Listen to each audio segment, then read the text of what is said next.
रामनवमी का पर्व वह पर्व है जिसे भगवान राम के जन्मदिन के रूप में मनाया जाता है और हिंदुओं के बीच सबसे उत्सुकता से प्रतीक्षित त्योहारों में से एक है। भगवान राम हिंदू देवताओं में से एक हैं और माना जाता है कि वे अपने दशावतार रूपों में भगवान विष्णु के सातवें अवतार हैं। भगवान राम का जन्म रानी कौशल्या और राजा दशरथ के यहाँ हुआ था।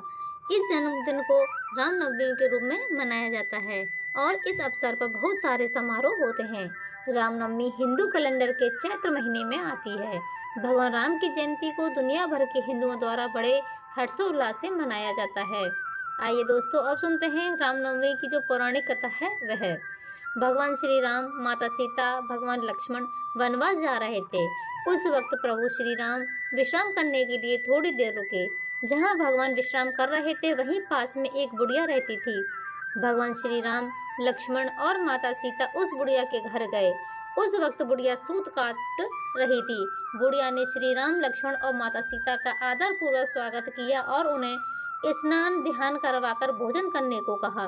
यह सुनकर श्री राम ने उस बुढ़िया से कहा, माता, मेरा हंस भी बहुत भूखा है, इसके लिए पहले मोती ला दो, फिर मैं बाद में भोजन करूंगा। यह सुनकर बुढ़िया बहुत परेशान हो गई, लेकिन बुढ़िया अपने घर आए मेहमानों का निरादर नहीं करना चाहती थी। इसी वजह से वह दौड़ते दौड़ते अपने नगर के राजा के पास गई और उससे उधार में मोती देने को कहा। बुढ़िया की हैसियत राजा को मोती लौटाने की नहीं थी, लेकिन फिर भी बुढ़िया पर तरस खाकर राजा ने उसे मोती दे दी। बुढ़िया दौड़ते दौड़ते उस मोती को लाकर भगवान श्री राम के हंस को खिला दिया। हंस को खाना खिलाने के बाद बुढ़िया भगवान श्री राम को भी भोजन कराया। भोजन करने के बाद भगवान श्री राम जाते समय बुढ़िया के आंगन में एक मोती का पेड़ लगा गए। जब पेड़ बड़ा हो गया तो उसमें बहुत सारे मोती आने लगे, लेकिन बुढ़िया को इस मोती के बारे में कुछ पता नहीं था। जब पेड़ से मोती गिरता तो उसकी पड़ोसी उसे उठाकर ले जाती। एक दिन जब बुढ़िया उस पेड़ के नीचे बैठकर सूत काट रही थी तो पेड़ से एक मोती गिरा।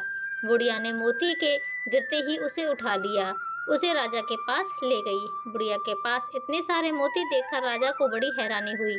राजा ने बुढ़िया से पूछा, तुम्हारे पास इतने मोती कहाँ से आए? तब बुढ़िया ने अपने राजा को बताया कि उसके आंगन में एक मोती का पेड़ है। यह सुनकर राजा ने तुरंत उस पेड़ को अपने आंगन में लगवा लिया। लेकिन भगवान श्री राम की कृपा से राजा के आंगन में लगा हुआ मोती का पेड़ में से मोती की बजाय कांटे लगने लगे। एक दिन उसी पेड़ का एक कांटा रानी के पैर में चुभ गया। रानी के पैर में कांटा चुभने के बाद उन्हें बहुत पीड़ा हुई। वो चिल्लाते चिल्लाते राजा के पास गई। यह देखकर राजा ने उस पेड़ को फिर से बुढ़िया के आंगन में लगवा दिया। प्रभु श्री राम की कृपा से पेड़ में फिर से मोती लगने लगे। अब जब पेड़ से मोती गिरता, बुढ़िया उसे उठाकर प्रभु के प्रसाद के रूप में सभी को बांट देती। जय श्री राम। आशा करती हूँ दोस्तों आप सभी को यह कहानी पसंद आई होगी। वीडियो देखने और सुनने के लिए आप सभी का बहुत बहुत धन्यवाद।